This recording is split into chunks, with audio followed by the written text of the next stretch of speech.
Olá, bom dia, pessoal. Ah, Vera, tô feliz. Besta, Nelson, Uva, como é, Bela, como é que estão Janaína, aí? Fernanda, Jean, podem dizer aí.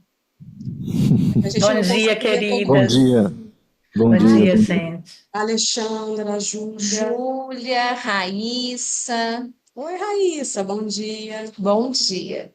Uma alegria ter vocês aqui conosco.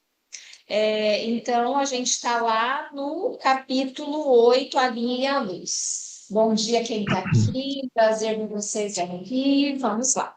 Vamos seguir, então, nesse capítulo, para dizer, quem não esteve na semana passada, que a gente se encontrou. Na semana passada, a gente falou um monte, falou um monte, falou um monte e caminhamos uma página aqui do Lacan. Hoje vamos ver se a gente caminha mais, porque essa lição de retorno, né, de retorno para esse ano, é uma lição muito densa. Essa lição 8, aliás, essa coisa do objeto olhar é difícil, né? Uma pessoa trabalhando ali, está aparecendo. Tudo bem. Então, gente, só para dar mais uma retomadinha que eu esqueci no nosso encontro passado, que Lacan lá está dizendo assim, né? No começo aqui desse seminário 11, o inconsciente freudiano e o nosso. Aí eu vi lá no livro da Rité Sevasto sobre a topologia, ela cita isso do inconsciente freudiano e o nosso, para dizer o quê? Que tem uma diferença aí, que Lacan vai chegar lá depois, mais para frente da sua obra, do inconsciente como enxame, de Simmons, que tem uma diferença com Freud. Essa diferença não é que não está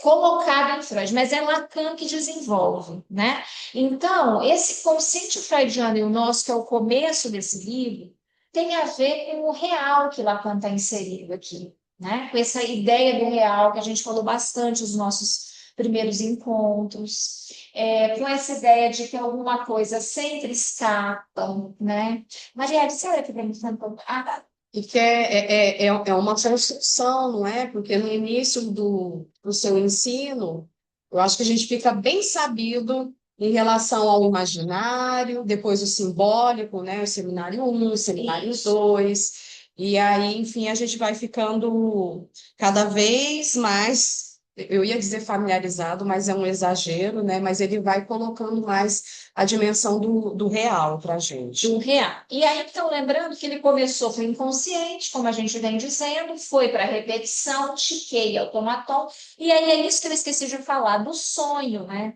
Do pai, não vês que estou queimando. A partir do pai, não vês que estou queimando, ele vai para essa coisa do objeto olhar, que ele já tinha, como a Alexandra bem nos lembrou no nosso encontro passado, que ele já tinha falado bastante lá no seminário 10, mas aqui no seminário 11, ele aprofunda essa coisa do olhar, né?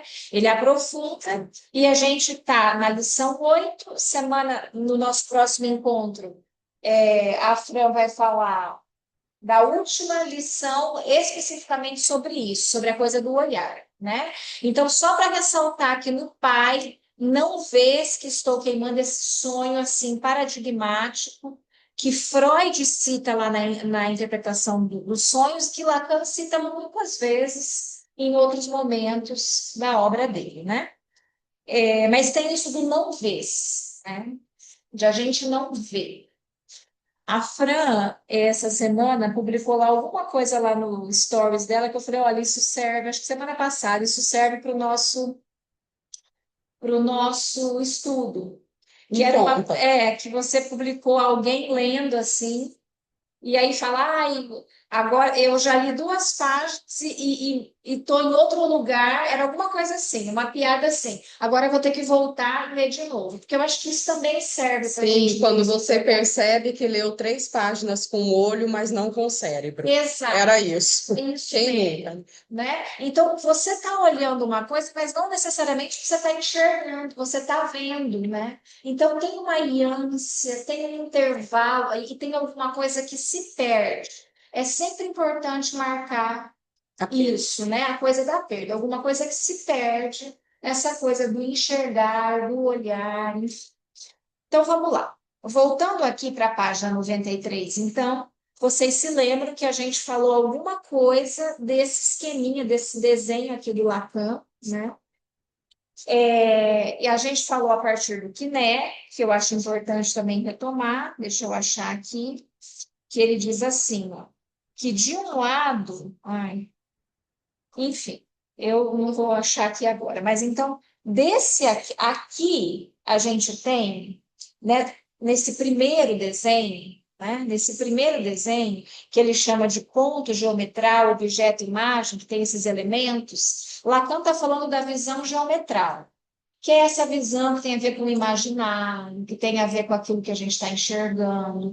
O de baixo, a gente vai falar mais depois, que é o ponto luminoso, o anteparo e o quadro, e isso aqui tem a ver com o objeto olhar, com a pulsão, com o real. Né? Então, o que, que o Lacan vai dizer? Que essas duas coisas se encontram para a gente enxergar o que a gente enxerga. Daí tem o quiasma, depois ele sobrepõe essas duas imagens, mas a gente vai vendo isso depois, então, tá?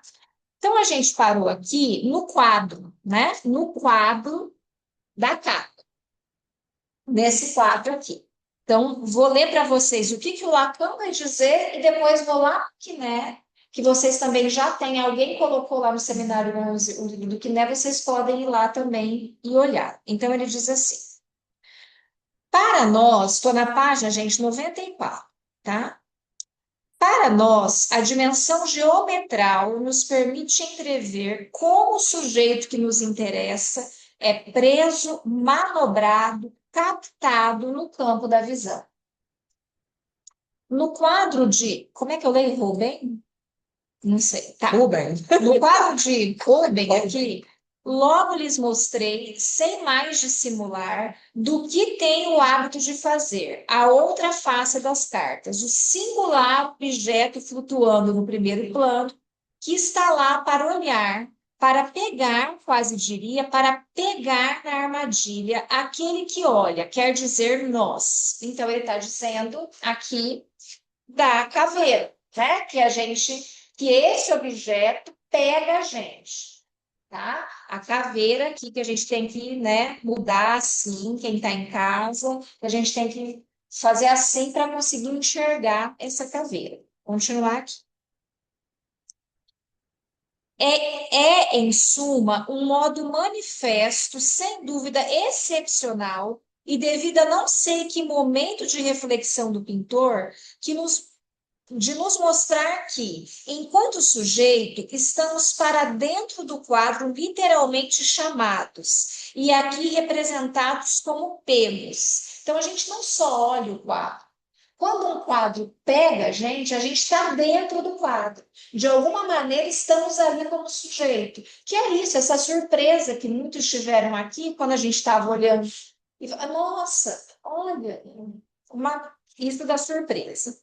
E ele já vai introduzindo aqui, é interessante pensar que o capítulo, esse foi nomeado como a linha luz, né? Então, em relação ao olhar, ele, num certo sentido, pensando na coisa da arte, ele está dizendo da importância da sombra, né?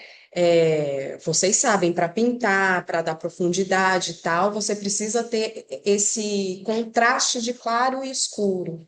E aí ele vai dizendo isso para construir o quadro, que aí o próximo é sobre o quadro da fantasia, né? E de como eu entendo isso, quando a gente olha para um quadro e ele diz assim, ele te captura, né? Eu acho que aqui a gente tem um ótimo exemplo de como que ele chama mesmo o artista, Pri Beraldo? Beraldo. Marlon Beraldo, né? No sentido de quando a gente fica meio mesmerizado assim por uma imagem, né? Ao ponto assim, você está olhando e de repente é ela que está te olhando, né?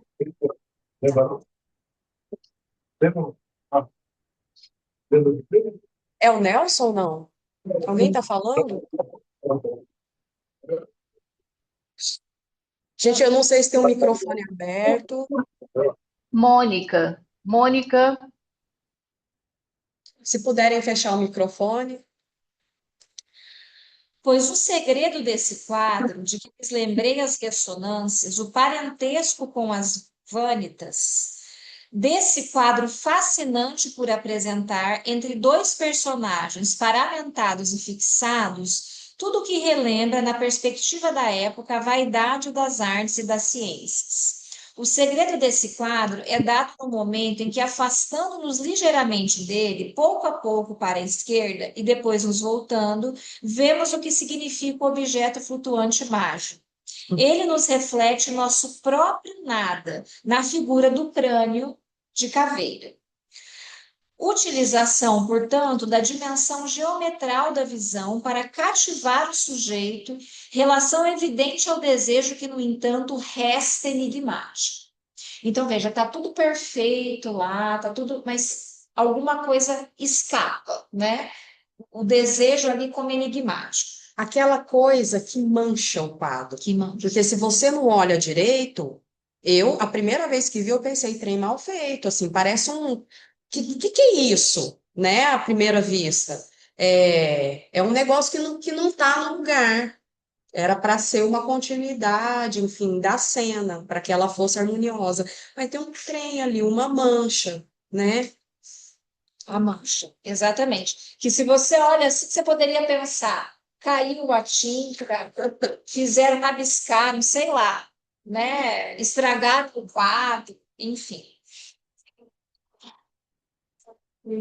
Mas qual é ele, o desejo que se pega, que se fixa no quadro, mas que também o motiva a impulsionar o artista a pôr algo e o que na obra? Este é o caminho em que vamos tentar avançar hoje. Então vamos lá para o Quiné, só para a gente falar um pouco mais sobre esse quadro que eu acho importante, está na página 148, tá? Esse quadro, então, se chama Os Embaixadores, e ali no lugar que o Quiné diz o triunfo do olhar. Eu vou ler para vocês aqui, tá? Quem quiser acompanhar pelo celular, porque está lá no Seminário 11, o livro do Quiné, Um Olhar a Mais, tá, gente? Está lá, gente. Então, mas o quadro, para além de sua definição de interseção da pirâmide visual, é uma armadilha para o olhar, ilustrado por Lacan com o quadro Os Embaixadores de Courbet, pintado em 1533, apresentado na folha de centro do livro Anamorfoses, as perspectivas depravadas. O que há, finalmente, de tão extraordinário nesse quadro? Porque ele serve de ilustração, se não de protótipo da esquise entre a visão e o olhar, entre o mundo das representações e o domínio pulsional do escopo. Então, isso é o que Quiné dizendo, que esse quadro é paradigmático disso da esquise entre a visão e o olhar, que é o que a gente tem falado nesses últimos encontros. O quadro representa os dois embaixadores franceses da corte. Então, são dois embaixadores, nem vou dizer o nome aqui, em tamanho natural, diante de um monstruário sobre o qual estão cuidadosamente expostos objetos que remetem ao quadrivio das artes liberais, aritmética, geometria, astronomia e música. Assim, encontramos no alto um globo celeste, instrumentos de astronomia, um livro, um relógio solar, prestem atenção aí no quadro para vocês verem, né? Abaixo vence o globo terrestre, um esquadro e um compasso, um alaúde, dois livros, um sobre aritmética e outro, uma coletânea de cânticos de Lutero. Encontram-se, portanto, objetos geralmente usados nessa época para estudar perspectiva. Todos esses objetos, assim como os dois embaixadores e suas vestimentas, estão representados na mais perfeita perspectiva e com os mínimos detalhes.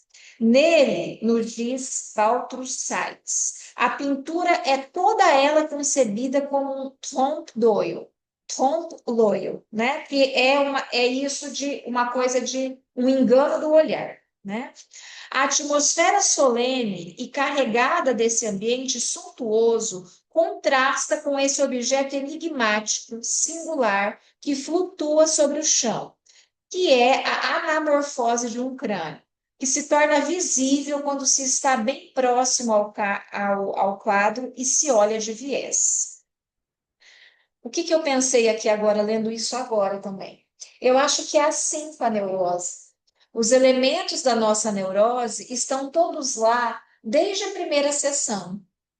E a gente não consegue enxergar, apesar de vê-los e falar deles.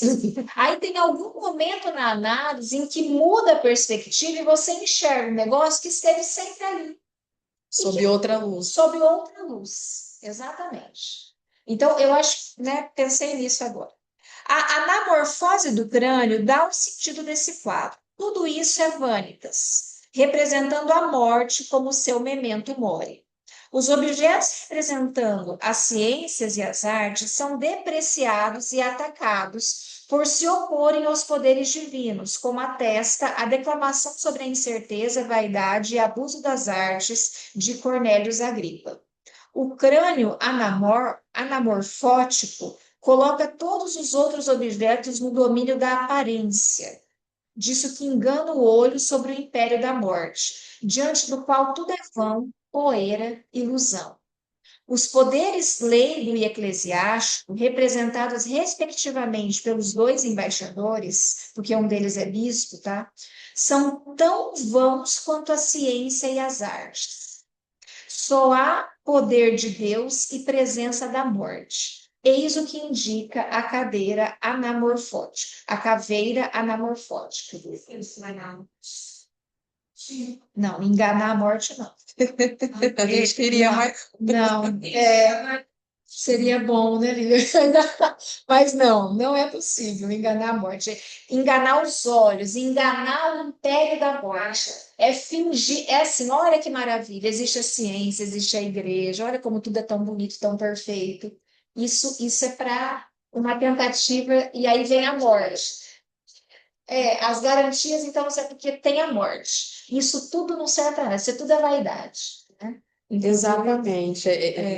Esse quadro aqui, eu não vou dizer que condensa, não condensa, representa, né, essa tendência ou essa coisa bastante presente, que é o que ele chamou aqui, que ele nomeou aqui, né, o memento mori, que é lembre-se de que você vai morrer, lembre-se que você é mortal. Então, você está numa cena toda vaidosa, porque são os objetos aqui, no caso dos embaixadores, né, os objetos do conhecimento, da ciência, da razão, enfim, mas a morte está ali. Então, lembre-se que é tudo vaidade. É tudo vaidade e que não é, e que você vai morrer, assim como esses embaixadores. Por mais que eles tenham poder, que eles tenham saber, todo mundo acaba no mesmo lugar, né? Nisso não há diferença. E a gente, se a gente for pensar, o ser humano é muito sabido, imaginativo e criativo para criar coisas para tentar enganar o império da morte. Só que ele sempre falha, né? Se a gente for pensar hoje também, se a gente for pensar nessa coisa com a imagem, né? Com a beleza, com os produtos que as pessoas passam da conta, com botox e com isso, com aquilo, com isso aqui,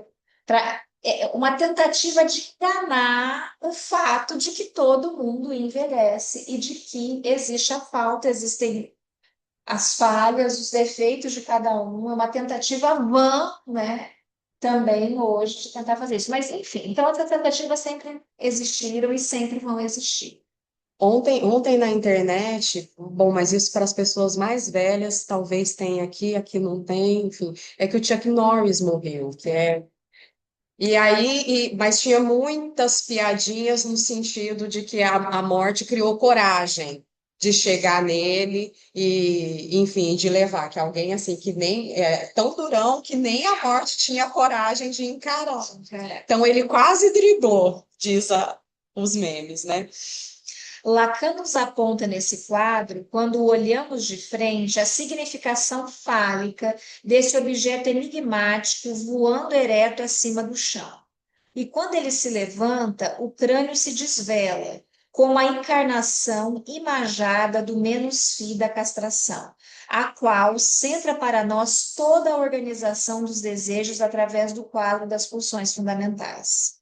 O olhar como objeto A surge através da anamorfose da caveira como manifestação de seu poder de aniquilamento do sujeito, que fica medusado diante dela e remetido à sua própria castração. Então, aí é a gente que está, né? Figurada por sua mortalidade. A caveira é o olhar do quadro olhando para o espectador. Este, de observador, torna-se visto. É o quadro quem o olha. Ao ver o quadro de frente, o sujeito está no mundo da representação, com objetos do mundo sensível, simbólicos e culturais, mundo de poder e de conquista. Eis o ponto de vista do sujeito da representação. Há, no entanto, um objeto que mancha o quadro, um objeto estranho, que escapa ao mundo. É quando o espectador muda de posição e se coloca lateralmente, olhando o quadro de viés, ele muda de ponto de vista. E tudo que era do mundo da representação desaparece e o sujeito é confrontado por sua falta a ser, fora do mundo da representação, representado pela caveira que o olha. É, pois, quando falta a visão dos objetos da conquista do saber e a representação desaparece, que surge o olhar como causa de angústia. Então, isso tudo que a gente cria de belo, de organizado, de fálico, os objetos da conquista, são para tapar essa outra coisa que é a morte e a castração e o destino de todos nós. Pois, antinomia entre visão e olhar, vida e morte, eros e thanatos. O olhar da morte bane todo o alariado de eros, o alarido de eros. Mas a perspectiva é em si enganadora. E Agripa, na época de Rubem, a interpreta como um sistema factício integrado à ordem hierárquica das ciências gerais. Ela ensina as razões das falsas aparências e a pintura faz aparecer com falsas medidas o que não é. Baltrucite conta uma anedota que, verdadeira ou falsa, é bem trovada. Antes de deixar Basileia rumo à Inglaterra, Holbein, desejoso de deixar uma prova de sua habilidade, pintou uma mosca sobre um retrato que recém terminara e o enviou ao seu dono. Este, tentando livrar-se do inseto com uma escova, verificou o gracejo e tentou reter o pintor que deixava a cidade às escondidas. Com efeito, a anamorfose e o trompe-l'oeil encontram-se na mesma ordem de princípios, a falsa medida e a realidade trucada. Seja com o trompe-l'oeil ou com a anamorfose, os embaixadores mostram a função do quadro como armadilha de olhar. O pintor, diz Lacan, oferece algo como pastagem para o olho, mas convida aquele a quem o quadro é apresentado a depor ali seu olhar, como se depõe as armas. Aí está o efeito pacificador, apolíneo da pintura. Algo é dado não tanto ao olhar quanto ao olho, algo que comporta abandono, deposição do olhar. Se o quadro é uma armadilha de olhar, é certamente porque é algo mais que o plano de interseção da pirâmide visual. O quadro não se reduz à definição dada pela perspectiva que descreve o espaço, mas não o que é propriamente o visual. O espaço e o âmbito visual não são equivalentes. O campo visual se esclarece pelo campo esfórico. E aí vamos continuar aqui, ó. A tela mancha o quiasma, porque daí mais para frente o Quiné vai fazer a sobreposição aqui, ó, dessas figuras que o Lacan coloca aí no início do... Ó, ele faz a sobreposição aqui, tá? E assim, e talvez a gente sempre se pergunta aonde Lacan quer chegar com essa parafernália toda, né? E é interessante como nós estamos em formação. Quem se mete nisso da psicanálise vai estar sempre lendo, relendo Freud e Lacan e justamente descobrindo outros ângulos e tudo mais. E para mim foi ficando mais evidente de como ele vai fazendo uma construção, de como é importante ele trazer esses trem da pintura e da geometria, porque a gente vai entrar mais para frente na coisa da perspectiva geometral, que é algo que surge em determinado ponto, para dizer o quê, né? Que eu já mencionei aqui uma outra vez, do quadro da fantasia. Se ele coloca a fantasia psíquica nesses termos de quadro, a gente tem, né? Estava conversando hoje com a Pri. Não é essa coisa chapada que a gente olha. O Lacan ele vai dar todo o fundamento para a gente lembrar que um quadro ele representa um plano é, geometral, digamos, né? Aquilo vai ter fundo.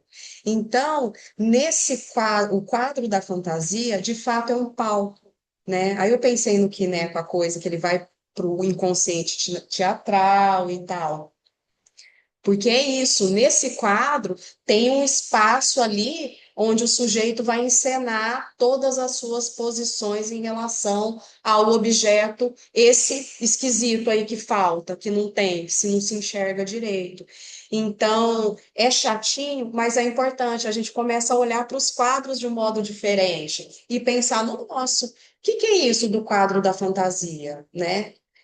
Para mim, pensar na profundidade disso fez um cliquezinho assim para dar um passo, digamos. Ótimo. E é engraçado porque a gente ouve muito assim, né? Ah, fantasia com esse quadro, que a gente, né? A amargura pela qual a gente termina, né? Gosto e tal.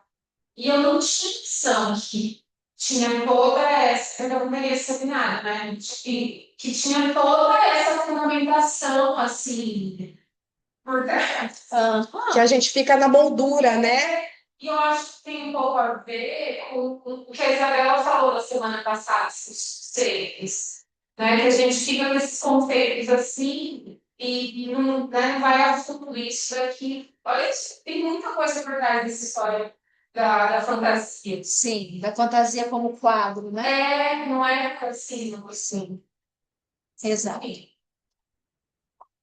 Então, aí a gente continua aqui com o Quinel. A tela mancha o quiasma. É mais uma página, daí a gente volta para o Lacan. O essencial no campo escópico não está diretamente relacionado com a reta da perspectiva, mas com o ponto luminoso. Ponto de radiação, jogo, fogo, fonte de reflexos aos borbotões. Eis porque o ponto luminoso, o luzir da joia, o reflexo do batom, o brilho de uma mecha de cabelos, o irradiar de um sorriso podem representar o olhar como o objeto A no campo escópico. Mas o olhar enquanto tal é barrado no campo visual por aquilo que tem a função de anteparo, como falamos no nosso último encontro. Como na experiência descrita por Merleau-Ponty do cone esbranquiçado de Gelb e Goldenstein. Nós falamos disso. A Depois tem coisas ali. Depois a gente lê, tá, os comentários. A visibilidade das formas só aparece para a vista quando se intercala um pequeno papel quadrado entre o ponto luminoso e o disco negro. Ele está explicando a experiência lá de Gelb e Goldenstein que a gente viu no nosso último encontro, tá? Mas vamos seguir aqui na próxima página. Se a tela é um anteparo ao olhar para o sujeito, o quadro pode representar não só o olhar, como a caveira do quadro de Rubens, como também o próprio sujeito da representação. O mediador da relação geometral entre o sujeito e o objeto é uma imagem na relação escópica. O mediador entre o sujeito e o ponto do olhar luminoso é o anteparo à tela. A estrutura da tela faz do olhar um objeto erigido no campo da visão e confere a tudo que aí desempenha a função de anteparo o caráter de mancha, enquanto modalidade da presentificação do objeto olhar. Isso é importante desse quadro, gente, porque olhando assim ele é uma mancha, é um anteparo. Eu preciso virar, né, para ter noção de que ele está representando a morte. Quando falta tela, como acontece no delírio de observação na psicose, o olhar surge no campo da visão, o resultado é o aniquilamento do sujeito, que tenta todas as manobras possíveis para constituir uma tela anteparo ao olhar, ou então esvaziá-lo, pela enucleação, por exemplo, de seu poder mortífero. Lacan propõe a figura de dois triângulos aqui, em que, no primeiro, está a relação geometral entre o sujeito que vê e os objetos enquanto dado pela perspectiva. E no segundo, a relação entre o sujeito visto e a luz que representa o olhar. Os objetos e o olhar estão de um lado e o sujeito do outro lado, quando os dois triângulos são justapostos e entrelaçados, formando um retângulo. E a relação dos dois triângulos é ilustrada pelo quiasma, que a Fran falou na última lição, né? Que é o entrelaçamento do ver-se visto de que fala Merleau-Ponty em Invisível e Invisível. Tem a ver com uma estrutura cruzada, e no olho é assim. Você tem dois trocinhos que se cruzam assim. É isso, basicamente. Então, Esse cruzamento. esse cruzamento. Então, é um cruzamento entre a perspectiva, aquilo que você está vendo, e é isso da pulsão em que você é visto, né? O mundo visual é um quiasma constituído pelo entrelaçamento do mundo de quem olha, sustentado pelo sujeito da representação, e do mundo de quem é olhado, causado pelo objeto olhar. Então, nós olhamos e somos olhados ao mesmo tempo. E o entrelaçamento disso é esse quiasma aí que o Lacan e o Quiné estão falando. E pensando assim, né, na coisa psíquica, é isso do ser olhado, de como o sujeito se sente sendo olhado no mundo, né? Isso é causa de muitas coisas, inclusive de angústia, ou talvez sempre de angústia, principalmente. principalmente de angústia, de como o mundo te olha, de como você está sendo observado, de como você se percebe sendo olhado, que daí é a sua fantasia, óbvio, né? Vamos ler aqui, senão Pode. às vezes passa. Porque, olha, a Isabela, quando a gente estava no Paranauê da Morte, ela disse assim: tem um conto que se chama A Comadre Morte, que a pessoa tenta justamente enganar a morte. Muito legal, mas não deu certo. Não conheço. Eu Isabela, também não conheço. Traz. Tudo que vocês puderem botar lá no Dos grupo irmãos também. Grimm. Oi? Dos irmãos Grimm.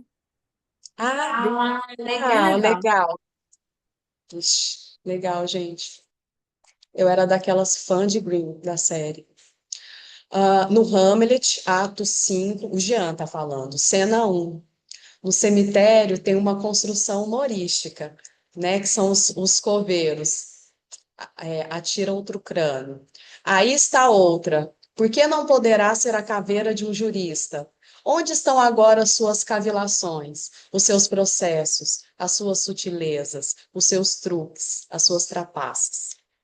Aí o coveiro desenterra outro crânio. Aí vem o Hamlet. Mais um, talvez o crânio de um advogado. Onde foram parar os seus sofismas, suas cavilações, seus mandatos, suas e chicanas? Por que permite agora que um patife estúpido lhe arrebente a caveira com uma pá imunda e não denuncia por lesões corporais?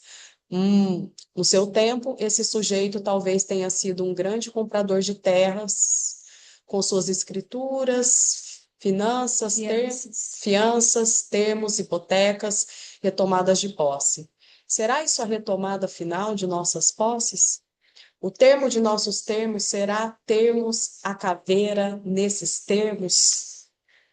Shakespeare, né? Shakespeare, exatamente. É linda essa cena e obrigada, Jean, por trazer, né? É isso, para dizer assim, no final tudo é caveira, não importa se foi de advogado, se foi do bobo da corte que tá, né? Que é esse que o Hamlet, que cuidava do Hamlet, não importa, todo mundo é caveira no fim das E contas. essa frase, a tradução ficou lacaniana. O termo de nossos termos será termos a caveira nesses termos? Genial, né? Genial. Eis como Leonardo da Vinci indica a composição quiasmática no campo visual da arte do pintor. A pintura compreende duas partes principais. A primeira é a forma, isto é, a linha que define as formas dos corpos e seus detalhes. A segunda é a cor, encerrada dentro dos limites da primeira. Em outro trecho, designa tratar-se, por um lado, do contorno que envolve as formas e, por outro, dos objetos pintados e da sombra, que é o que a Fran falou. Então, a forma e a cor, o contorno e a sombra, ou são modos de se referir ao campo da pintura e, portanto, ao âmbito visual, na medida em que ele se constitui pela articulação do simbólico e do imaginário, com a luminosidade, a cor, sombra e a mancha, que representa a presença do mais olhar. Então, é aqui o Quiné dizendo que, então, resumidamente, trocando em miúdos, mas sempre correndo o risco de ser simplista demais, diante da dificuldade, né, do que está posto.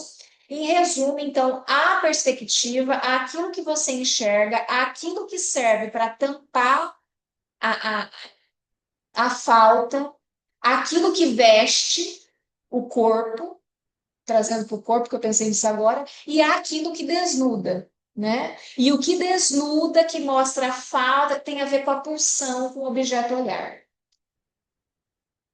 Vamos seguir agora aqui, então, com o Lacan, tá? Já é difícil com o que, né, gente? Vamos voltar para o Lacan. Aqui no item 1, né? Página 95. Aí ele retoma aqui o Merleau-Ponty. Ele diz: nessa matéria do visível, tudo é armadilha. Não há uma única divisão, uma única das duplas vertentes que a função da visão apresenta, que não se manifeste para nós como um dédalo, como um labirinto. À medida que nela distinguimos campos, apercebemos-nos cada vez mais de como eles se cruzam.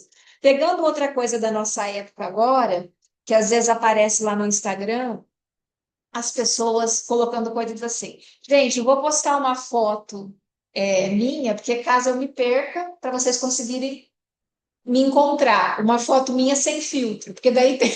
Porque a foto. Né? Ninguém vai me reconhecer. Se alguém me sequestrar, ninguém me reconhece, porque a gente faz isso com a imagem. É o esconder, né? Então, enfim, o esconder, mas a gente mostra, né? Esconde, mostra essa coisa que então tem a ver com essa coisa do olhar. Marília, ó.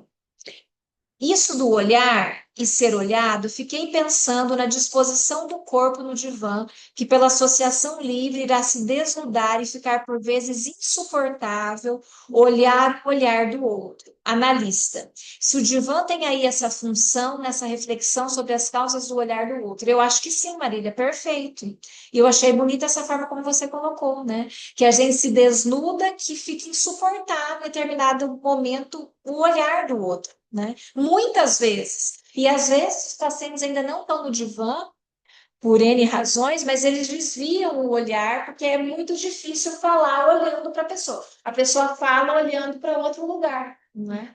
Porque tem essa dificuldade mesmo com o olhar. E na medida que a pessoa entra em transferência, né? Mesmo antes, quando está ali, né, nas entrevistas iniciais e tal, o sujeito ele vai falando e querendo assim ver qual que vai ser a expressão do analista, né? E o Freud mesmo diz em algum momento que cansa, gente, você ficar o dia inteiro fazendo cara de pastel, olhando para a pessoa, para não dar as suas reações, né? Então, e a pessoa no divã, ela pode se despir do olhar do analista, né? Do seu próprio e do analista, e aí poder falar um pouco mais. Aliás, poder falar sem vergonha. A associação livre é para isso, é para poder falar sem a dimensão do olhar tá ali controlando, né? Porque eu analisando, querendo saber o que o analista pensou disso que eu falei. Eu vou ver pela cara dele, né? Enfim, e isso, eu acho nesse sentido, porque aí e dele com ele mesmo.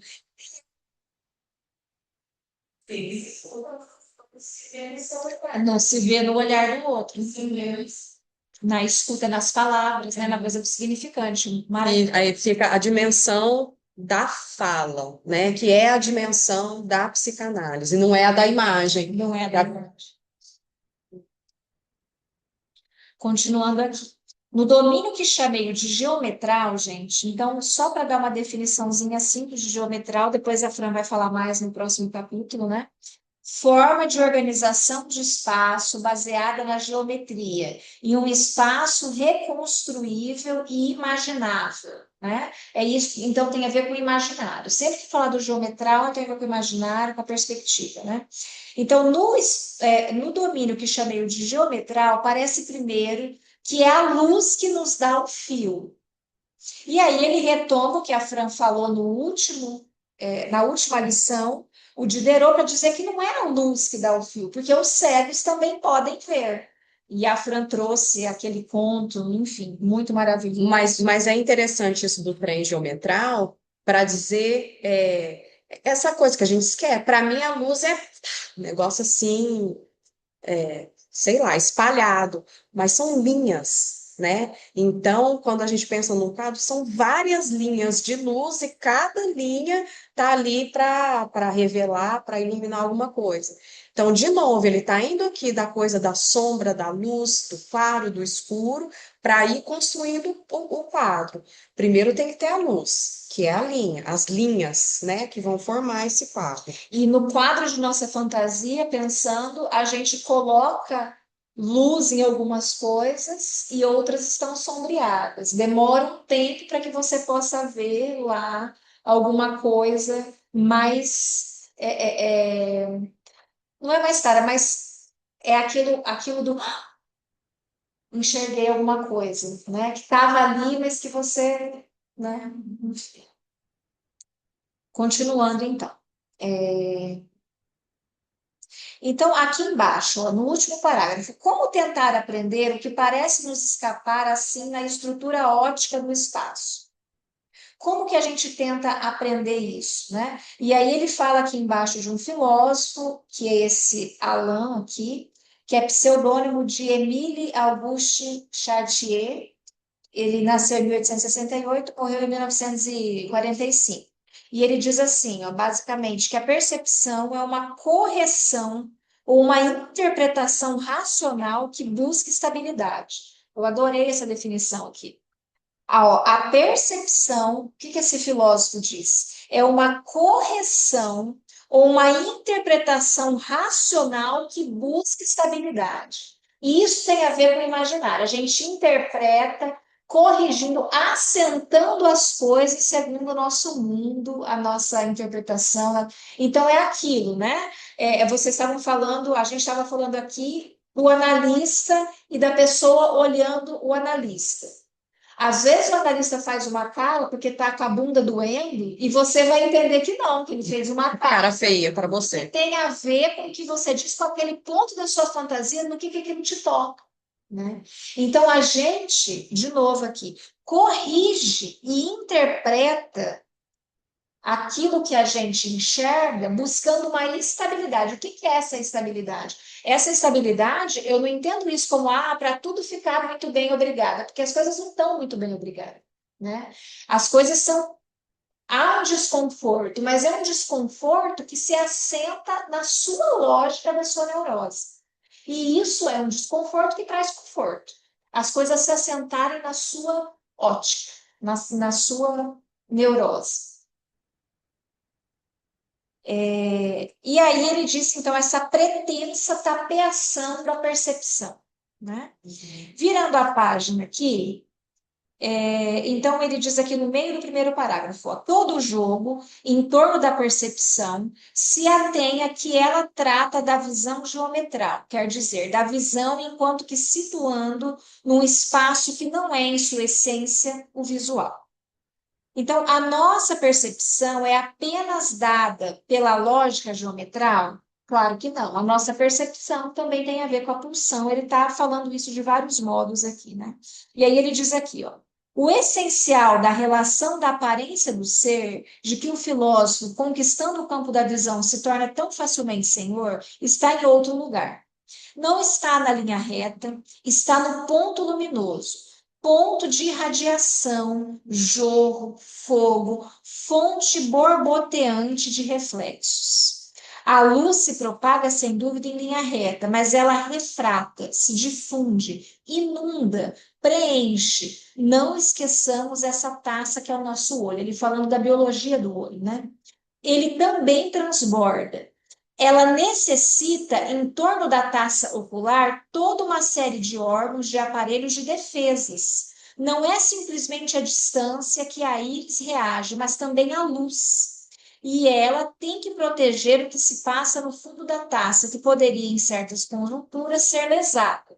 E nossa pálpebra, também ela, diante de uma luz demasiada, é chamada a piscar primeiro. Senão, a se fechar numa careta bem conhecida. Então, ele está falando que a gente precisa de anteparo. Mesmo biologicamente falando, se uma luz, né, foca assim no nosso olho, você tem. A coisa que você faz é fechar o olho. Dessa necessidade de anteparo. Vamos aqui para o penúltimo parágrafo dessa página. A relação do sujeito com o que se refere propriamente à luz parece anunciar-se já como ambígua. Vocês veem isso, aliás, no esquema dos dois triângulos, que se invertem ao mesmo tempo que se devem sobrepor. Então, lá no Quiné, a gente viu os triângulos sobrepostos, né? Eles lhe dão aí o exemplo primeiro desse funcionamento de entrelaço, de entrecruzamento, de quiasma, que eu apontava ainda há pouco e que estrutura todo este domínio. Para fazer vocês sentirem a questão que coloca a relação do sujeito e luz, para lhes mostrar que seu lugar é coisa diferente do lugar do ponto geometral que define a ótica geométrica, vou lhes contar agora um pequeno apólogo, tá? Então, aí aqui Lacan traz uma vivência da vida dele para demonstrar isso com o olhar. Tá? Essa vivência que o Lacan traz é de quando ele era jovenzinho, ele vai explicar aqui que ele gostava do meio rural, caçador, do meio marinho. O Lacan ia lá para as aventuras dele, né? E aí ele conta que certa vez ele estava lá pescando com uma família de pescadores, que ele diz, todos morreram de tuberculose, eram pessoas muito humildes, né? E que ele diz que as pessoas que trabalhavam como pescadores em uma certa época morriam muito de tuberculose, mas ele estava lá pescando, né? Num barquinho muito simples, pescando com essas pessoas, esses pescadores. E aí acontece uma coisa. Ele diz assim: o Joãozinho, ele vai chamar de Joãozinho, vamos chamá-lo assim, me mostra alguma coisa que boiava na superfície das ondas. Acharam, gente? Sim. Tá. Era uma latinha, e mesmo precisamente uma lata de sardinhas.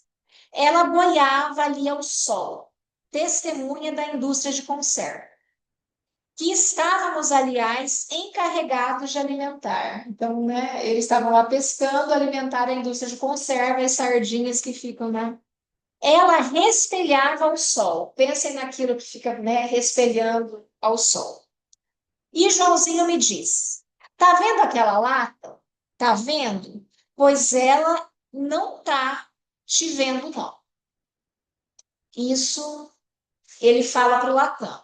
No seminário 16, gente, tem essa mesma historinha lá na página 90 do seminário 16. E ela é contada assim pelo Lacan. Ó.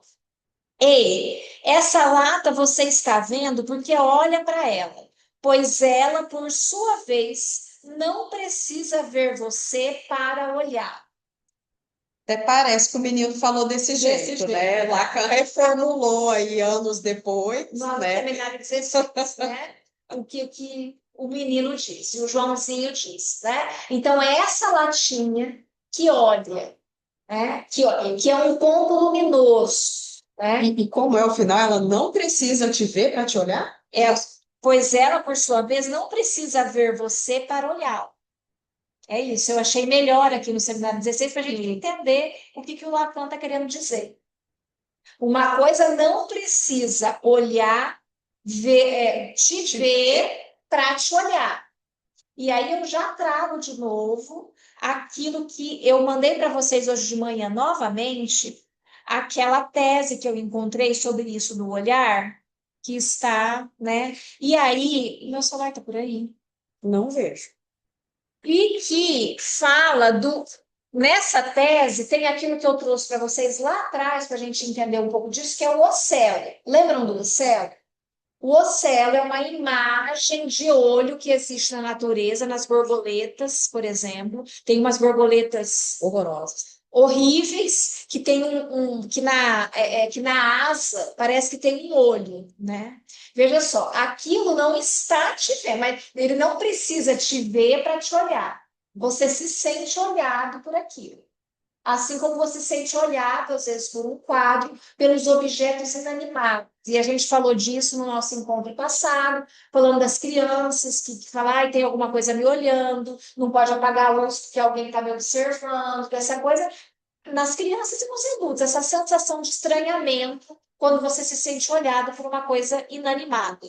Eu acho que a gente comentou também dos quadros, e acho que tem a ver com a perspectiva, aquele tipo que você olha, o quadro está te olhando, aí você vai andando e o quadro continua te olhando. Continua te olhando. Parece dar essa falsa sensação de que está seguindo. Que está seguindo aqui, peraí, que vamos ler aqui.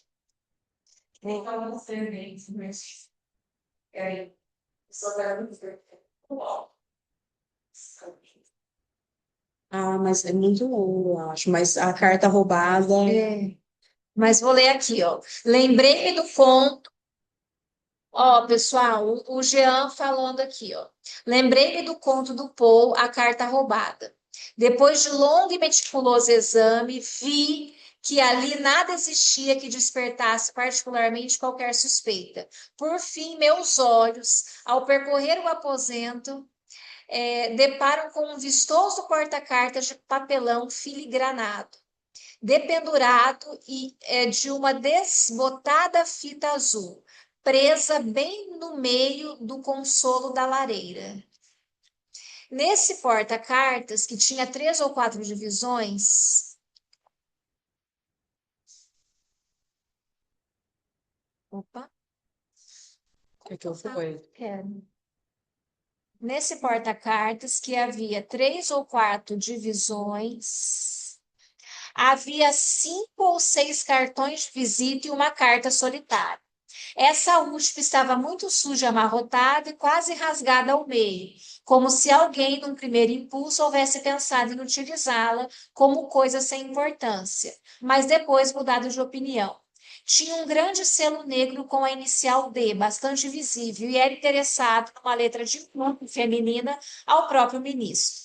Estava enfiada de maneira descuidada e, ao que parecia até mesmo desdenhosa, numa das divisões superiores do porta-cartas. Mal lancei os olhos sobre a carta, concluí que era aquela que eu procurava. Esse é um conto que a Fran adora. Já vou fazer um comentário, Faz, por favor. faz. Mas é que tem um antes aqui, ó, Ah, da Mônica. tá. Pensei na questão do divã quando alguns se sentem incomodados por perder esse ver. Sim, é verdade. Eu já ouvi pessoas dizendo que demoraram muito, pessoas que já terminaram a análise, inclusive, dizendo que demoraram muito para suportar ir para o divã. Eu já ouvi uma pessoa dizendo que fez uma análise toda sem ir para o divã e depois, numa segunda análise, é que foi possível ir para o divã. Porque essa coisa do olhar tem um efeito sobre cada um de uma maneira diferente, né? A Alexandra colocou aqui, né? A diferença entre ver, entre parênteses, o olho e o olhar, né? Que tem a ver, tem relação com o objeto A, Isso. né? Que é de onde o sujeito está como objeto, né? E daí a angústia. E a Eliana dizendo, eu lembro também, Eliana, que das borboletas, não sei se para vocês eram chamadas de bruxa, na minha infância era. Essas borboletas com olho era chamada de bruxa. O povo tá todo com cara de que nos enxergavam sem a gente ver, que é esse o princípio. É isso, né? E essa coisa que angustia, porque eu acho que isso se está tudo muito difícil nesse seminário, eu acho que uma coisa é comum de todos nós, o quanto que essa impressão de estar sendo visto sem perceber ou sem saber, é uma coisa que angustia. Todo mundo tem alguma cena disso, ou na infância, ou, né? Pode falar, Brenda, vem para cá para falar. Por favor, não, é só para eles Porque o poderem ouvir. pessoal. Porque a gente está lendo o que eles vão falando para vocês saberem, e eles precisam ouvir. Por favor. Ah, ninguém olha a Brenda. Ó, a Brenda dizendo, ninguém me olha que eu não gosto, né? Tá, pode dizer. Então, eu queria saber de vocês. Se o paciente chega lá no analisante, né, e fala assim que ele está se sentindo desconfortável, que não gostou, depende acho que, da relação que você vai ter com o seu analisante. Mas normalmente já aconteceu, deve ter acontecido, né? Vocês tiram ele, voltam, ou vocês falam, não, vai ficar aqui. Qual que Você já deu a resposta. não vai ficar aqui? Não, você disse, depende da relação. Depende da. Tem como dar um exemplo? Mas comigo já aconteceu, sim. Sair do divã e voltar. Mas foi há muito tempo atrás. O paciente entendeu o deitar no divã, mas, nossa, tem muito tempo, eu nem vou lembrar direito. O paciente entendeu o deitar no divã como uma coisa erótica, e a transferência ficou altamente erótica. E aí eu disse para ele: olha, eu não sei o que você entendeu disso de deitar no divã, mas eu acho que eu me antecipei, não é o momento. Então você volta para a gente entender isso melhor, né? Então eu acho que também a gente o divã é feito para um momento específico em que a transferência já está estabelecida, você já sabe da estrutura do paciente, ele já fez um sintoma analítico, ele já está em análise, então você coloca ele no divã. Mas existe o caso a caso, existe a surpresa, existe o real, existe aquilo que você às vezes precisa reformular. Então, comigo já aconteceu. Isso sim, me lembrei desse caso agora. Exatamente. Perfeito. Às vezes, porque você põe a pessoa no divã para ela falar mais livremente. Se isso é um inibidor da fala, talvez também precise ser revisto. Enfim, né? Que não é aquele. Até essa licença para transferência e tal, mas vocês acham que se até esse processo está sempre dificultoso, justamente porque não está no banco, tem como se fosse no divã? Sabe esse transferência já acontecer? Que você às vezes percebe essa angústia do paciente não querer te ver, de não querer no começo, sabe? Você vê que está focada, coisa. E mandar para o divã antes da transferência, algo assim? Bom, eu vou dizer do que eu lembrei de um caso também, mais um, eu lembrei de um texto do Freud, que é recomendação aos médicos. Não, não, mentira. Bom, se eu estou falando o nome não é à toa. Então, os textos técnicos.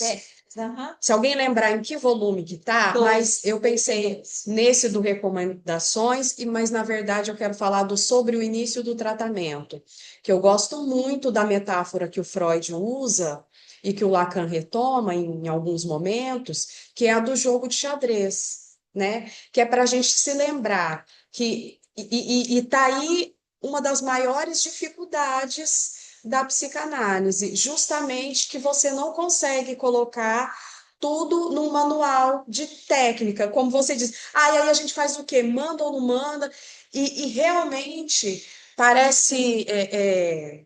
Não sei o que parece, mas a gente sempre responde que é no caso a caso, porque o que o Freud fala? Qual que é essa metáfora com o jogo de xadrez? Que você tem as regras do jogo de xadrez, não é? Você sabe quais movimentos cada peça ali pode fazer. Então, você sabe como que inicia o jogo e como que ele termina, que é quando o rei cai, a rainha cai, enfim, já nem lembro. E mais, entre o começo e o fim, as jogadas possíveis são inúmeras e não dá para se saber. Então, realmente vai ser de caso a caso. Eu me lembrei de uma paciente, assim, né, que ainda é, e que quando eu disse, né, que ela podia ir para o divã, já tinha transferência e tudo mais, ela se recusou. Eu também tenho paciente que se recusou e até hoje não foi para o divã. De jeito nenhum. Imagina que eu vou falar assim, se você não for para o divã, eu não vou te atender, né? E tinha, como a Priscila falou, tem relação com. A gente escuta, tem algo aí, tem algo do infantil, que ela não pode ficar ali escondida do meu olhar, enfim. E aí a gente ficou mais um tempo, um tempão, eu não disse mais nada, até o momento, um tempão mesmo. Eu acho que ano, assim, um ano, enfim. Até que ela disse assim, e tudo. Aí ela vinha, ai, será que eu vou pro divã? Será que eu não vou? Ficou isso um tempão, e eu escutando, né? Até que ela foi. Eu falei, tudo bem. Ah, posso ir? Eu falei, pode, né? E já aconteceu também da pessoa, em algum momento, se desorganizar, como que eu posso, não sei como dizer, mas de precisar ali do olhar. Suporte da verdade. De falar assim, tá, ok. Ele chegou. Ele chegou assim, e aí ele sentou assim, hoje eu vou falar aqui, sentado, tipo assim, né? E realmente, situações assim, todos os anos assim, não pessoal, assim, não, já dá muito chá. Né? Não que o olhar fosse resolver isso, mas assim, ele depois seguir, né? Na situação disso. Porque a gente tem que cuidar para não fazer das regras uma religião. A psicanálise não é uma religião, né? Então, é por isso que é o caso a caso, né? Aí a Marília está dizendo aqui, ó, que já aconteceu com ela. Peraí, gente. Ó, já aconteceu comigo no início, passava mal no divã. Precisei retornar e só depois suportei ficar no divã, né? Então, aí, as pessoas dando as suas... O texto tá aqui. falas, né? E Tem também a ver com o controle, a Mônica falando. Necessidade de querer ficar olhando para querer acompanhar suas reações. Exatamente. Então, é uma série de coisas, né? Que é só no individual que a gente vai. E só para dizer alguma coisa que o Jean trouxe a carta roubada, né? Eu acho que é interessante para todo mundo que quiser, porque ali eu fiquei pensando, a gente está muito falando do olhar, da dimensão do objeto A, e ali na carta roubada, eu acho que tem mais a coisa, talvez, da visão, justamente porque o lance do conto é que se esconde um objeto sob a vista de todo mundo e ele passa, e é um objeto valiosíssimo que vai passando despercebido e o sujeito, só o detetive lá, o esperto, é o que percebe que o cara que escondeu fez esse artifício. É como se eu quisesse esconder alguma coisa aqui, deixando à vista. E é isso que faz passar despercebido. E isso funciona, tá? Porque eu já tentei. Você esconde uma coisa na sua casa sem esconder, deixando lá. Ninguém acha. Deixando à Pode vista. ser que ninguém ache. E qual a importância? Os escritos de Lacan, o texto, né, o livro, ele abre e é uma escolha dele, porque os textos não estão em ordem de ano, tem um motivo, né, a ordem que ele colocou ali nos escritos, e a abertura é com o seminário sobre a carta roubada. Então, assim, a carta roubada é um conto do Edgar Allan Poe, curtíssimo, super legal, bacana, de detetive, assim, que não é igual Dostoiévski. É legal de ler de verdade. Dessa vez eu não tô fazendo gracejo. E aí o Lacan ele pega um seminário inteiro para falar disso e para falar do significante, né? De como o significante vai circulando. É bem legal. Nos escritos, que é tipo uma bibliazinha assim, com os textos do Lacan. Uma bibliazinha. Porque tem os escritos, que é enorme, e depois os outros escritos, que são textos assim, ó, mais difíceis que o seminário. Mais difíceis. Verdade. O Lacan falando, a gente entende melhor do que o que ele escreveu. Bom, Tá, gente, então vamos continuar aqui. Por que Lacan deu tanta importância para essa vivência dele lá? Ele, veja só, ele no meio dessas pessoas. a Alexandra disse algo sensacional. A carta viu todos os policiais. É isso mesmo. Ela nesse lugar aí do olhar. Aham. Exatamente. E esse conto também é muito legal, gente, porque assim,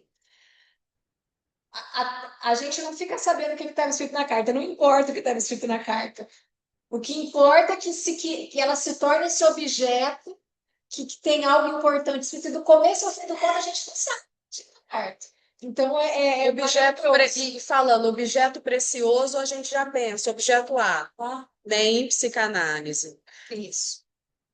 Tá, então vamos lá. Por que que essa história, então, aqui, Lacan acha ela assim, né? Essa vivência do Lacan, então, Da sardinha, gente. ele, Então, a da sardinha. Ele, intelectual, abastado, que ia lá pescar com essas pessoas que morreram todas de tuberculose, e que daí acontece isso da latinha que fica lá, assim, né, no mar, que a gente já sabe como é que chama, que ele fala aqui, o quê? Respelhando no mar, e aí esse rapaz diz para ele, tá vendo aquela lata, tá vendo? Pois ela não tá te vendo, não. E depois, no seminário 16, Lacan reformula. Ei, essa lata você está vendo porque você olha para ela, pois ela, por sua vez, não precisa ver você para olhar, tá? Então, essa é a historinha. E aí, Lacan continua aqui, ó, na página 97. Ele, o Joãozinho, achava muito engraçado esse episódio. Eu achava menos, eu, Lacan, achava menos. Procurei saber por que eu o achava menos engraçado. É muito instrutivo. Veja só. Primeiro, se tem sentido Joãozinho me dizer que a lata não me via, é porque, num certo sentido, de fato mesmo ela me olhava. Ela me olha, quer dizer, ela tem algo a ver comigo no nível do ponto luminoso onde está tudo que me olha. E aqui não se trata de nenhuma metáfora. Veja só. É como se a lata me olhasse. Não, ela me olha, as coisas me olham, né? De fato. O vulto dessa historinha, tal como ela acabava de surgir na invenção do meu parceiro, o fato de tê-la achado tão engraçada e eu menos, se prende a que, se me conta uma história como essa, só pode mesmo ser porque eu, naquele momento, tal como eu me pintava, com aqueles caras que ali ganhavam penosamente sua existência, na refrega com o que era para eles a rude natureza, eu fazia quadro de uma maneira bastante inenarrável. Para dizer tudo, por mínimo que fosse, eu era mancha no quadro. E é mesmo sentir isso que faz com que, só por me ouvir interpelar assim nessa humorística, irônica história, não a acho tão engraçada assim. Então, o que o Lacan está querendo dizer aqui?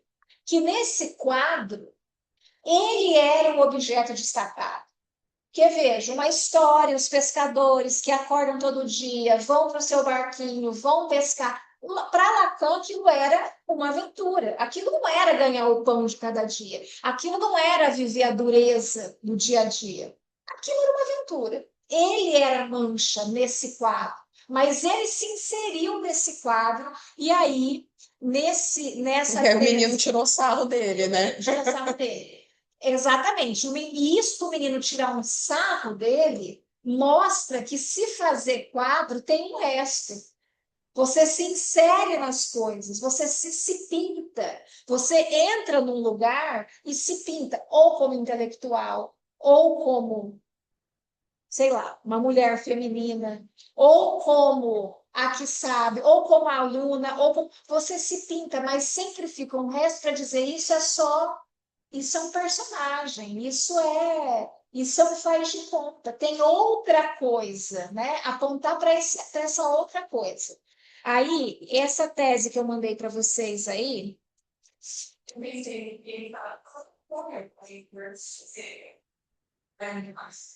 até porque ele não fazia parte do quadro, né? Ele não fazia parte do Exato. Essa tese é do Fábio Augusto Rainer Dantas, de Melo Silva, ele tem esse nome desse tamanho. Então, essa tese que eu achei bem legal, porque traz bastante coisa sobre isso, sobre o olhar, sobre o mimetismo, né? Se chama Mal Olhado em Lacan, Engodo e Captura. Ele diz assim, falando inclusive dessa história que o Lacan traz, né? É essencial o sarapintar-se, tornar-se mancha para inserir-se no quadro. Então, é o Lacan se sarapintando, se fazendo de pescador. O que é fazer-se quadro? É estar capturado por um olhar, por uma perspectiva. Mas a perspectiva é só uma perspectiva. Existem várias, né? O fazer-se quadro é estar capturado por uma perspectiva. E aí eu quero que vocês se lembrem lá de trás que eu trouxe, lá no ano passado, também a partir dessa tese, aquele, eu acho que era uma pintura, eu encontrei ela também depois no Instagram, eu posso mandar depois, eu vou mandar no Seminário 11.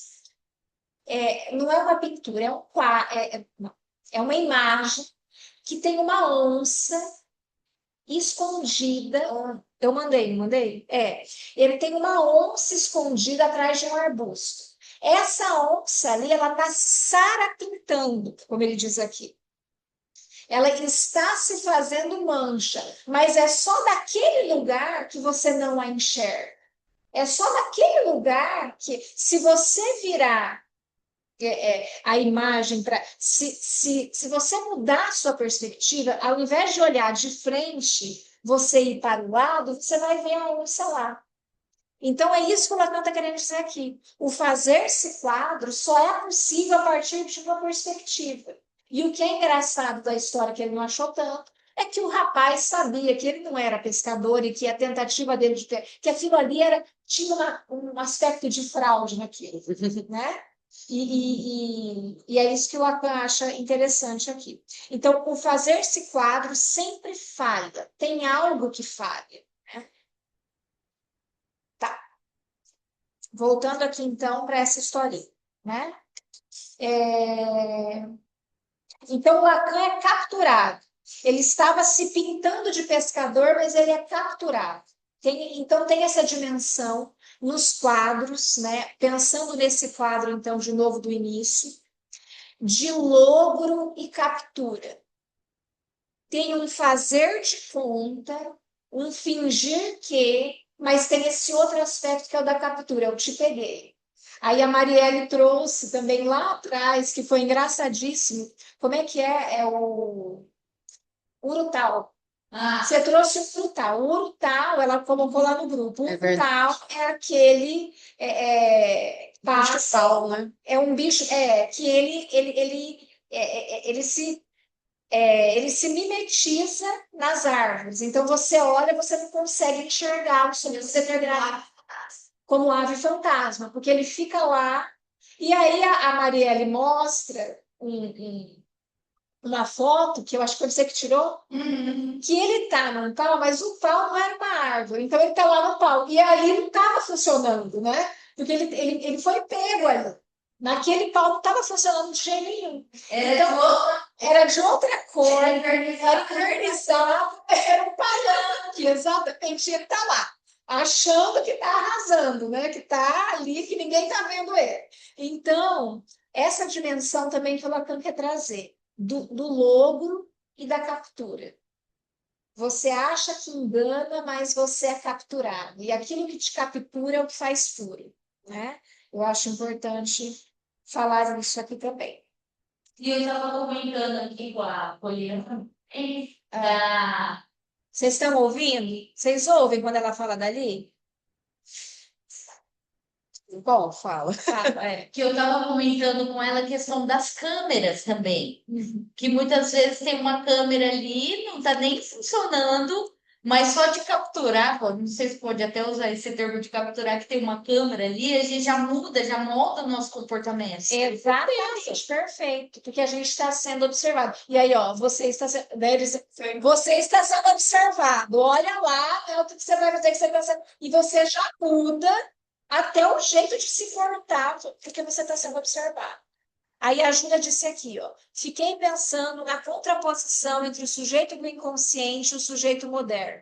Esse eu cartesiano, que precisa do olhar para conhecer o mundo. A visão é um sentido privilegiado cientificamente, como se a verdade estivesse ligada ao que se vê, aquilo que se comprova. E a psicanálise revela a dimensão imaginária do olhar. Até aquilo que vemos é atravessado pela fantasia, pela nossa neurose. Sim. Sim, Júlia, eu acho que é uma boa colocação para a gente pensar nisso também. Se bem que aqui, se você, eu acho que no nosso encontro passado você não estava, mas o Quiné diz que como essa dimensão do olhar, eu entendi o que você falou, mas no plano cartesiano, a dimensão do olhar, mas desse olhar como a luz, como a pulsão, ele se perde, né? Ele se perde como essa coisa do enigma. Então, a gente desconfia de tudo a partir do Descartes, né? Então, dá uma retomada lá para ver se a gente, né, se te ajuda. Mas eu entendi o que você está falando. Eu acho que tem tudo que tem sentido, mas tem essa outra dimensão do olhar que tinha uma importância lá por Platão, inclusive teoria tem a ver com essa coisa do olhar, e que perde uma importância a partir de Descartes, porque os sentidos são enganosos, né? O que vale é o pensamento, né? E é por isso que ele entra com Merleau-Ponty, né? Sim. Ele parte do sujeito cartesiano no início do seminário para dizer, digamos ali, até onde Freud vai com Descartes para dizer onde eles, digamos assim, se separam. Tem comentários, assim, acho que nas primeiras aulas. E a Alexandra quer falar. Ah, pode dizer, Alexandra. Eu só queria completar essa questão do olhar. É interessante como o olhar captura, né? Porque a gente está falando dele há muito tempo, né? Vocês estão ouvindo? Tá. Como que ele captura? E Lacan, eu acho que é no seminário 14, que ele está falando do desejo, mas também que ele está falando do objeto A, que ele diz que o desejo ele não está atrás do objeto, é o objeto que está atrás do desejo. Né? Quer dizer, e esse objeto, e tomando o olhar como objeto A, como esse objeto A está atrás do desejo. E aí ele relaciona isso com a questão da mercadoria. Né? A mercadoria ela olha para a gente. Né? Um dia desse eu estava no supermercado, a gente enche o carrinho de coisa saudável, quando chega, e o capitalismo sabe disso, quando a gente chega para pagar, tá cheio de doce, né? Por quê? E aí aquela doçura toda olhando para a gente, né? E a gente não ia levar, a gente leva, né? Você vai no shopping para fazer um lanche, a gente acaba comprando alguma coisa, né? Quer dizer, esse objeto A, que ele é anterior ao desejo, ele captura o desejo, é ele que captura o desejo, né? Não é o desejo não é o desejo de um objeto, né? É o objeto que captura ele. Eu acho fantástico quando ele trata nessa questão da mercadoria. Sim, é muito interessante, na verdade é genial, no mau sentido, né? Como o capitalismo entendeu isso, da coisa das vitrines, disso que você está dizendo, dos objetos à sua disposição, você olhando os objetos e você que foi com a intenção de comprar X, compra 3X de coisas inúteis que te capturaram, enfim, é isso mesmo. Acho que no discurso capitalista o laço não é entre os sujeitos, né? É com as mercadorias. E Alexandre, e você colocou uma frase muito bonita do Benjamin para convidar as pessoas para o Seminário 11, e além de agradecer, bom, se você quiser comentar alguma coisa, porque dizia do olhar da amada e do amado, não é uma coisa assim, achei muito, Muito bonito. muito pertinente também. Foi um post de um colega nosso aqui, o PH, que é psicanalista, eu repostei e marquei vocês, porque tinha tudo a ver com o que a gente ia falar. Tudo a ver. Tudo a ver. Obrigada. Vamos na página 98 agora, um pouquinho antes do 2. Ó. No que se apresenta a mim como espaço da luz, o que é o olhar é sempre algum jogo da luz com a opacidade. É sempre esse espelhamento que estava lá ainda há pouco no coração de minha historinha. É sempre o que me faz me conter em cada ponto, de ser anteparo, de fazer aparecer a luz como cintilação que o transborda. Para dizer tudo, o ponto de olhar participa sempre da ambiguidade da joia. Achei essa frase linda. Veja só. O ponto de olhar participa sempre da ambiguidade da joia. O que é uma joia, né? O que é a beleza, o que é aquilo que te captura. O ponto do olhar tem muito a ver com isso. E o que é o ponto de olhar- brilho, né? O que é o Você tem brilho. que estar num ponto em que a luz incida de um jeito para brilhar a joia. Se você, de repente, em outro ângulo, fica opaco. Nem é tão. Exatamente. E eu, se sou alguma coisa no quadro, é também sob essa forma de anteparo que ainda há pouco chamei de mancha, né? Então, você também é mancha, você também é anteparo e você também é essa coisa que disfunciona no quadro, mas que tenta se inserir no quadro, né? A Fran vai falar mais disso depois. Agora, gente, Ô, a gente... gente, Oi. deixa eu interromper só um pouquinho, que eu não queria perder essa deixa da Priscila, quando ela fala dessa última parte aí, desse ponto, que se não tiver num lugar, vamos dizer assim, ok, você não enxerga. Lembrando que é a partir do olhar do outro que a gente é constituído, né? Nos emolduramos, assujeitados a esse olhar para nos constituir como sujeito. E o Lacan, lá na Tópica do Imaginário, o seminário 1, ele vai dizer que esse olho ele tem que estar num determinado lugar, senão não forma o moar, né? E lembrando que é o olhar do outro que ratifica essa imagem, né? Quando ele bota depois o espelho plano como sendo a posição do grande outro, quando a criança se vira, né? Olha no espelho e se vira e olha para o grande outro materno, para ratificar essa imagem, né? É importante que olha aí como é pelo olhar também. E é que, o que ele trabalha também no seminário 10, tanto do olhar como da voz, como estando na constituição do sujeito. Sim, perfeito. Gente, nós vamos encerrar agora até o 3, tá? Eu vou até o item 3 para a gente conversar. 3 minutos. Não, mas dá. Tá. Eu quero falar rápido. Eu acho que eu já falei o essencial. Nós vamos até o 3. Então, nós estamos na página 100 agora, tá? E aí, nós vamos lá, ó.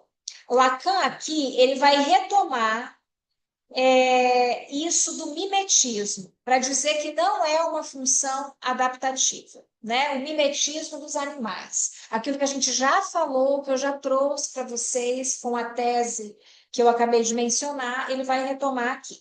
Aí ele vai dizer aqui, ó, mas no mimetismo, na página 100, mas no mimetismo é de coisa completamente diferente que se trata. Um exemplo escolhido quase ao acaso, não creio que se trate de um caso privilegiado. Um pequeno crustáceo chamado crapela, que eu coloquei lá para vocês a fotinho, tá? E ao qual se acrescenta um outro adjetivo, a cantifera, quando se aninha em meio a esses tipos de animais, no limite dos animais que chamamos briozoários. Imita o quê? Imita o que nesse animal, quase planta, que é o briozoário, é uma mancha. Então, aí ele está dando a ideia da mancha. Olhem lá no Seminário 11 no WhatsApp. O bichinho que se faz mancha no meio desse briozoário, que é meio planta, meio bicho, que o Lacan está falando aqui. É essa forma manchada, malhada, que o crustáceo se acomoda. Ele se faz mancha, ele se faz quadro, inscreve-se no quadro. Aí está o que é, falando propriamente, o móvel originário do mimetismo. Então, ele diz: o móvel originário do mimetismo, a função principal do mimetismo é se fazer mancha, é se colocar quadro como aquilo que você não é. Veja, você não é, mas você se coloca e se faz mancha para ser confundido ali com aquilo, né? E aí ele diz aqui mais embaixo, ó, na última frase dessa página, mas os fatos demonstram que quase nada da ordem da adaptação, tal como ela é vista ordinariamente como ligada às necessidades da sobrevivência, quase nada disso está implicado no mimetismo.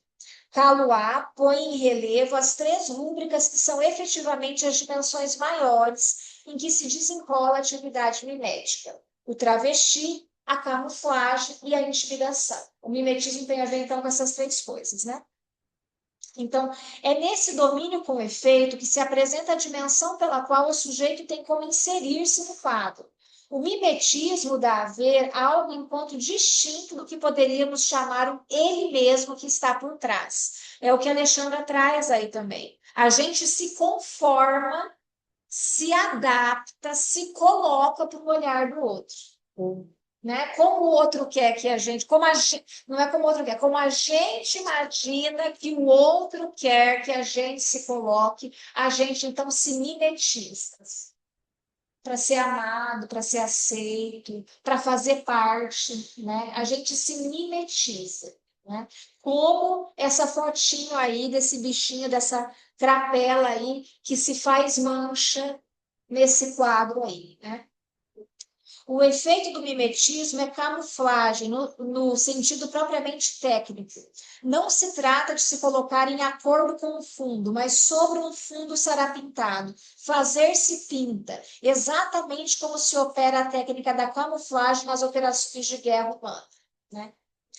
E aí, aqui, antes do 3, né? Imitar, no meio do penúltimo parágrafo, imitar é, sem dúvida, reproduzir uma imagem, mas fundamentalmente é, para o sujeito, inserir-se numa função cujo exercício o apreende. É nisso que devemos provisoriamente parar. Então, ó, inserir-se numa função cujo exercício o apreende. Vejamos agora o que nos ensina a função do inconsciente como tal, no que ela é o campo que para nós se oferece à conquista do sujeito. Então, nós paramos aqui, porque eu achei que ia ficar sem sentido retomar, né, pela metade aqui do 2. Entendi, é que eu achei que você fosse falar o 3 Não, também. não. Ah, Então, gostoso. paramos aqui no 3, tá? E aí, em abril, que é o nosso próximo encontro, continuamos daqui e começamos o Que é 9, o que é um quadro, tá bom? Não sei se alguém tem alguma coisa para dizer sobre Eu isso. tenho. Sobre o mimetismo, eu queria só dizer uma coisa em relação à questão ao adolescente, né? As meninas, por exemplo, muitas meninas adolescentes, elas chegam no momento que elas gostam muito de se maquiar. E é uma maquiagem bem forte, né? E uma vez, numa fala tal, é do se esconder se mostrando. É o se esconder, porque está escondendo ali várias coisas, não é só a espinha, está escondendo outras coisas, né? Mas se mostra nesse esconder, entende? Então você vê aí né, esse ver ser visto, ou se esconder, se mostrar para se esconder, ou se esconder para se mostrar, enfim. O Entende? lobo e a captura, para usar os termos aqui, o lobo e a captura, né? E como as mulheres, não vou dizer por essência, mas talvez por discurso histórico, né, dado todos, mas fazem exatamente nessa perspectiva, né, a Pri falou da roupa, né, de se mostrar para se esconder, né, com os adereços, enfim, E tem a mascarada também, né? né? Você tapeia o olhar, você mostra uma coisa, mas é outra que está ali em jogo, digamos. Que faz parte da mascarada feminina, né? Faz parte da mascarada. E você tocou nesse ponto da adolescência que eu acho incrível para a gente entender isso. Como os adolescentes precisam se fazer manchas, se sarapintar para Se fazer parte, camuflar no grupo, camuflar né? como eles se pegam, né, se colocam nessas identificações maciças, às vezes, sim, né, para tentar fazer parte, para É. tentar, de novo, né, tapar um pouco da pulsão que está tão novamente, né, descontrolada, desenfreada, como a criança perversa polimorfa lá, né? Então é uma tentativa aí de fazer quadro. A Marília disse aqui uma coisa incrível, ó. Uhum. Ele elogiou o seminário, Marília, sua presença muito nos agrada e nos honra aqui. E ela disse assim, ó, uma mulher sempre precisará sobreviver fazendo-se mancha, para refletir, né? Pensando nisso que a gente está vivendo, Agora não, a gente sempre viveu, mas é que às vezes acontece alguns casos, né? De A coisa feminicídio, que recrudesce, a né? coisa enfim. Mas é exatamente, está recrudescido com essa coisa dos red pill, enfim, né? E aí ela dizia, eu achei isso lindo. Também achei, viu? Uma mulher Trágico, mas é. trágico, mas ele sempre precisará sobreviver fazendo-se mancha, se colocando num quadro. E alguém, a Isabela está indicando um livro aqui. Indico esse livro sobre adolescência, muito interessante. Foi lançado ano passado. Prints da Adolescência, a construção subjetiva do adolescente. Lançado pela E Blucher. tem o livro também da Sônia Alberti, que é Esse É um Sujeito clássico. Adolescente, Esse que mostra justamente esse real avassalador, né? Com que o adolescente tem que lidar. E aí faz mancha também, né? Porque ele tem que fazer parte de um grupo ao mesmo tempo em que ele se anula. Ele se anula para fazer parte de um grupo e ele se mostra e se anula. É esse não sei o que É fazer, uma né? fase Esse tá aí. delicada, né? esse jogo, né? Bom, gente, vamos encerrar a gravação aqui. Muito obrigada pela participação aqui e de vocês. A gente fica super feliz. E acho que é em 15 dias? Não, Não, é é em abril mais. agora, porque daí vai ter Páscoa. Ah, Aí eu acho que tem um evento do fórum, vai ser tá. E a mais gente para tem frente, bastante tempo para estudar. para Tô estudar. falando para Um beijo, gente. Espero Tchau, você. obrigada. Beijinho para quem está aqui também. Vou Até encerrar mais, aqui. gente. Até. Obrigada. Obrigada, Josemar. Obrigada. Obrigada, Eliana. Obrigada a todos aí. A Janaína estava aqui. A Jana, é verdade. Tem gente que a gente nem viu, viu? Bom.